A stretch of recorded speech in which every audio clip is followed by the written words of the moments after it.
की उम्र की पकड़ के जेल में डाल दिया है, टूल किट बनाई है, कह रहे हैं कि षड्यंत्र रचा है देश के खिलाफ। आपको नहीं लगता है, आप भी लगातार आंदोलन में आती रहती हैं, आप पर भी इस तरह की केस लगा करके जेल में? अब तो डर नहीं लगता यार, अब तो डर नहीं लगता, क्योंकि मैं अगर यहाँ पर आती हूँ तो कल का मुझे नहीं पता होता कि कल हमारे साथ क्या कर दें। हमें सब कुछ मालूम होता है पहले से ही कि अगर होने वाला है तो देखिए सहना तो पड़ेगा, या तो आवाज़ उठाना बंद कर दें हम, या तो घर में बैठ जाएं अगर इतना ही डर है। अगर हम आवाज़ नहीं उठाएंगे, अगर हम इन लोगों के साथ नहीं होंगे, तो कल हम पर जब अत्याचार हो रहा होगा ना, तो हमारे साथ भी कभी कोई नहीं खड़ा होगा। तो हमें एकजुट होने की कोशिश करनी पड़ेगी और होना पड़ेगा। और अगर हम बात करते हैं दिशा रवि की, हमारे किसान भाइयों का साथ देने के लिए अगर वो ग्रेटा से, अगर उनके वो दोस्त भी है, अगर इस तरह की टूल किट्स तो बनती आई हैं। टूल किट्स होती क्या है?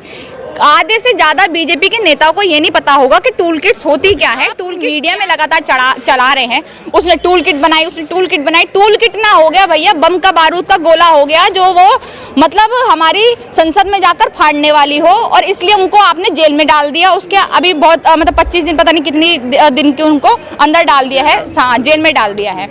छोटी सी लड़की है, मेरे बराबर की, मेरी और उसकी उम्र सेम है, मुझसे भी छोटी है। तो अगर आप इस तरह के हमारे युवाओं पर अत्याचार करेंगे, तो जितने भी लोग हैं, उमर खालिद की बात करें, हम शर्जिल इमाम की बात करें, दिशा रवि की बात करें, या फिर खालिद सैफी की बात करें, या फिर बहुत से लोग ऐसे हैं जो युवा हमारे हैं, उनको सबको इन्होंने जेल में पटक दिया है, क्योंकि इनको मालूम है कि आने के लिए हमारी सरकार पे खतरा है, क्योंकि वो लोग इतने स्ट्रांग है, आवाज़ उठा सकते हैं। और मैं भी, मेरे खिलाफ भी इन्होंने पहले एक बारी मैंने जामिया में स्पीच दिया था, तो स्पीच पे इन्होंने वहाँ पर FIR कर दी। लगातार प्रेशर किया गया कि हाँ भाई, इनके भक्तों की तरफ से ये आया कि हम तो रेप कर देंगे, बलात्कार कर देंगे, चुपचाप घर में बैठ जा। पर हम डरने वाले लोगों में से नहीं हो। मुझे लगता है कि अभी डर गए ना। वैसे तो मेरी बात आप जान लीजिए कि हमें बहुत देर हो चुकी है, यही सब हमें बहुत पहले करना चाहिए था। 7 साल हो चुके हैं, बहुत टाइम हो चुका है। 2 बार आए थे, 17 में, 18 में भी आए थे, इसी गेट पे आए थे। तब हम प्रिपेयर नहीं थे, इस तरह से आंदोलन खड़ा नहीं हो पाया था उस टाइम, पता है मुझे। पर फिर भी मर गए थे। बहुत बुरा हाल अब भारत का हो चुका है, बहुत बुरा हाल हो चुका है। हम सबको ये बात मान लेनी चाहिए कि हमारे भारत में जितनी भी चीज़ें हैं वो सब प्राइवेट हो चुकी हैं, बिक चुकी है, हर चीज़ महंगी हो चुकी है। अगर अब कोई और सरकार भी आ जाती है तो हमारे भारत को बनने में, उठने में, जितने साल हमारे भारत को शायद बनने में नहीं लगे, उससे ज़्यादा टाइम लग जाएगा हमारे भारत को दोबारा से बनने में, दोबारा से उठने में। तो ये सब चीज़ें हमें देखनी पड़ेंगी और उसी तरह से आगे बढ़ना पड़ेगा। लगातार पेट्रोल डीजल के दाम भी बढ़ रहे हैं। स्मृति ईरानी को ढूंढिए जरा। मैं ये ना, जब पेट्रोल वाली, डीजल वाली या फिर गैस सिलेंडर्स वाली बात आती है ना, तो मुझे सीधा स्मृति ईरानी की शक्ल दिखती है, एकदम स्मृति ईरानी आंखों के आगे आ जाती है। और मुझे लगता है कि वो बॉर्डर पे बैठी हुई है, यहाँ पे हमारे आसपास, कहीं वो आवाज तो नहीं लगा रही कि भैया पेट्रोल के, डीजल के या फिर गैस सिलेंडर्स के दाम कम करो। अरे मैडम, आप महिला हैं, कम से कम आप महिला होने के, महिला का तो इतना नाजुक दिल होता है, आप तो एक महिला हैं, ज़रा सामने निकल कर आइए, ज़रा हमारे लिए, ज़रा इन लोगों के लिए भी आवाज़ उठा लीजिए। या फिर मतलब आपको बीजेपी के नेताओं से ही मतलब है, बीजेपी के नेताओं से ही मतलब है, आपके लिए उसके अलावा कोई है नहीं। मैं साथ चल दूंगी, वो साथ देखिए ना। और मोदी जी मैं झोला लेके चला जाऊंगा। ये मैं उनका पर्सनल कमेंट खैर नहीं करना चाहती हूँ उन पे।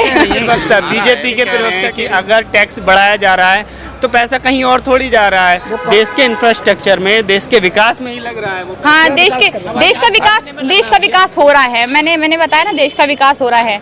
आप 9-9 लाख का सूट पहन रहे हैं हमारे प्रधानमंत्री, देश का विकास तो बिल्कुल हो ही रहा है। 80-80 हज़ार के मशरूम खा रहे हैं, देश का विकास तो ये है ही। इससे ज्यादा विकास क्या लेंगे आप? हवाई जहाज में लगातार घूम रहे हैं, देश का विकास हो रहा है।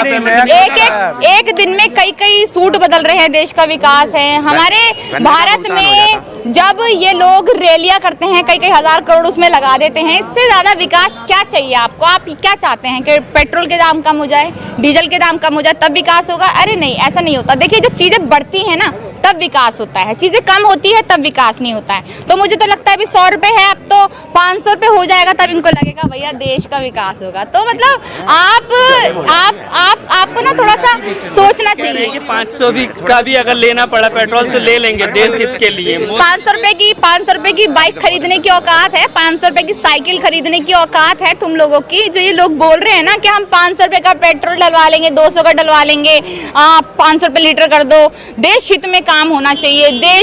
देश सबसे पहले है और देश ऊपर जा रहा है। मतलब पेट्रोल के दाम लगातार बढ़ रहे हैं, लोग लगातार मर रहे हैं। हमारे देखिए ना पेट्रोल डीजल को आ रही है कि नेपाल से लोग खरीद रहे हैं तेल को। बॉर्डर वाले नेपाल से ले रहे हैं। अरे हम तो करीब के ही है नेपाल के। बिहार और नेपाल से ले रहे हैं, बॉर्डर के बिल्कुल। इलाके हैं। मैं मतलब ये मुझे ना इनकी अजीब सी बातें ना मुझे समझ आनी है बंद हो चुकी है। अब इनका ना जितना भी बोलते हैं ना, अब तो ये सही काम भी करेंगे तो ऐसा लगेगा कि जुमलेबाजी कर रहे हैं। किस तरफ जा रहे हैं? तो गड्ढे में जा नहीं रहा, जा चुका। हम गड्ढे में गिर चुके हैं, खत्म हो चुके हैं हम लोग। हमारे लिए अब उठना बहुत मुश्किल हो चुका है, बहुत ज्यादा मुश्किल हो चुका है। अगर हम यहाँ पर आंदोलन कर रहे हैं ना, तो ये समझ लीजिए कि हम आंदोलन अपने देश को बचाने के लिए नहीं है, हम एक तरीके से जीने या मरने के लिए आंदोलन कर रहे हैं इस टाइम। अगर हमें अपनी जान चाहिए, हमें जिंदगियां चाहिए ना अपनी, तो हमें इस तरह का आंदोलन में साथ देना पड़ेगा।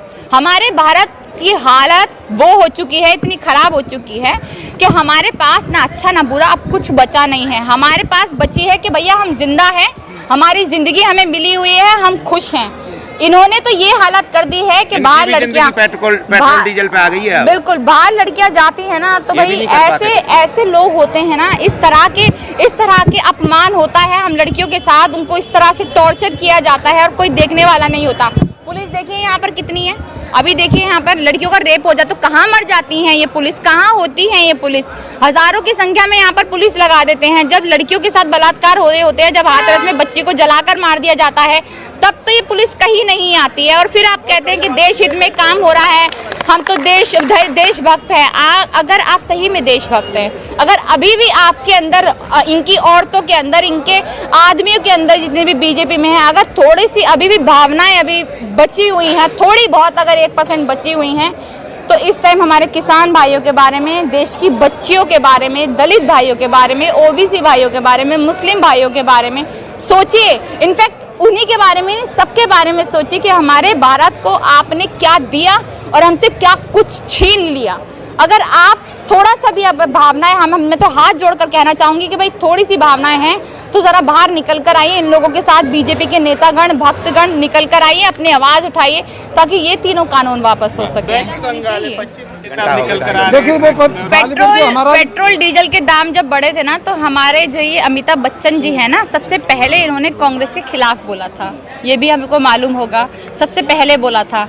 और अब विदेशी ताकतें बोलने लग गई तो ये जनाब सचिन तेंदुलकर आ गए, फिर बहुत से अभिनेता जो थे वो आ गए बीच में कि भैया इनको तो मतलब इनके लिए तो ऐसे हो गया था ये सब के मतलब विदेशी लोगों ने बोल कैसे लिया, ये तो हमारा खुद का मामला है। आज तक अमिताभ बच्चन हो गए, सचिन तेंदुलकर हो गए, सनी देओल हो गए, या बड़े बड़े नेता जो भी बड़े बड़े नेता है, एक ट्वीट देखा है कि किसानों के लिए किया हो?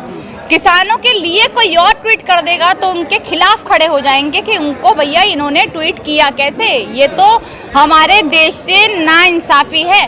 तो अगर आप देश देखिए, मुझे नहीं लगता कि अभिनेता की कोई जात होती है, कोई धर्म होता है, वो किसी पार्टी से आता है। हाँ, अगर सनी देओल जैसे लोग हों उनकी बात तो अलग है, पर हाँ, अगर आप अमिताभ बच्चन हो गए, सचिन तेंदुलकर हो गए, आप अपने देश के लिए खेलते हैं, अपने देश की रोजी रोटी खाते हैं, सब कुछ उससे ही कमाते हैं, तो आपके देश के जो अन्नदाता है उनके बारे में भी जनाब कुछ सोचिए, देखिए क्या हो रहा है हमारे भारत में, क्या नहीं हो रहा। और इनके खिलाफ भी बोली ना, जब आपने रिया चक्रवर्ती के सब खिलाफ बोलने लग गए थे, तो इनके खिलाफ भी जो ये अभिनेत्री पकड़ी गई है, कौन है, पामिला जो भी है, इसका नाम मुझे मालूम सही समय, गोस्वामी, इनके लिए भी जरा बाहर आइए, बोलिए इनके खिलाफ कि हाँ, इस लड़की को पकड़ो, जेल में लेकर जाओ, इनके खिलाफ एक्शंस करो। पर नहीं, ये नहीं बोलेंगे क्योंकि ये तो अर्नब गोस्वामी जी की बहन है, या नहीं है कुछ, या फिर क्या है, ये मैं कुछ नहीं कह सकती।